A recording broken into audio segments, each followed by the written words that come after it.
இதெல்லாம் ஒரு மூஞ்சியா அப்படின்னு சொல்லி ஒரு மேகசினில் வந்து எழுதினாங்க. என்னுடைய பிகினிங் ஸ்டேஜில் என்னை பற்றி வந்த விமர்சனங்கள் இதெல்லாம் வந்து மறைக்கிறதுக்கு ஒன்றும் இல்லை, உங்க எல்லாருக்குமே தெரிஞ்ச விஷயம்தான். அழுதான், ஒரு நைட்டு ஃபுல்லாக அழுதான். ஒரு நல்ல ஒரு தீர்ப்பு கிடைக்கும்ன்றத நினச்சி தான் நாளைய தீர்ப்பில் நடித்தேன். ஆனால் அந்த படம் என்னை கைவிட்டுச்சு. ஆனால் அதுக்கப்புறம் ப்ரூவ் பண்ணி காமிச்சு அதே மேகசின் வந்து கவர் பேஜுக்கு விஜய் ஃபோட்டோ வேணும் அப்படின்னு சொல்லி கேட்க வச்சு அதுக்கப்புறம் நான் ரசிகனை நம்பினேன். அந்த படமும் என்னை கைவிடல, இன்னி வரைக்கும் என் ரசிகன் என்னை கைவிடல. The Samrat of South Indian cinema.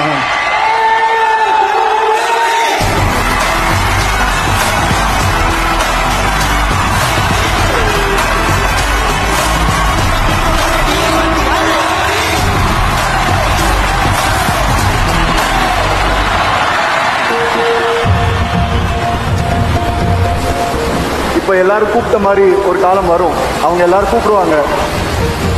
என்னுடைய கனவெல்லாம் சினிமா நடிப்பு தான், அதை நோக்கி தான் என்னுடைய பயணம் போயிட்டு இருந்தது. ஒருவேளை தமிழக வெற்றி கழகம் என்ற பெயரில் கட்சி தொடங்கினார் நடிகர் விஜய். 25ஆம் தேதி நடைபெற்ற பொதுக்குழு செயற்குழு கூட்டத்தில் தலைவராக விஜய் தேர்வு.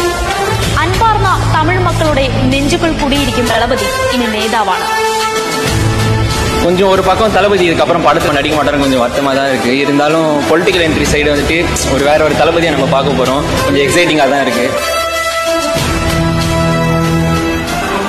இளைஞர் பூரா நல்லா எதிர்பார்ப்போடு இருக்காங்க.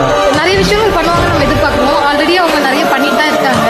விஜய் வந்தால் நல்லதாக செய்வார் மக்களுக்கு.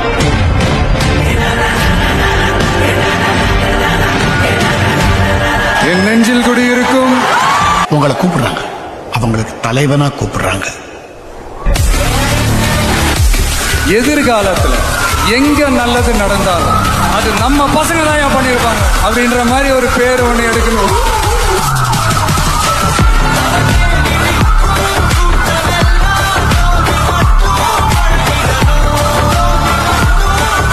இனிமே காசு வாங்கிட்டு ஓட்டு போடாதீங்கன்னு சொல்லி பாருங்க. அம்பேத்கர் அவர்களை பற்றி தெரிஞ்சுக்கோங்க, பெரியார் அவர்களை பற்றி தெரிஞ்சுக்கோங்க, காமராஜர் அவர்களை பற்றி தெரிஞ்சுக்கோங்க. நல்ல நல்ல விஷயத்தை எடுத்துக்கோங்க, மற்றதை விட்டுருங்க.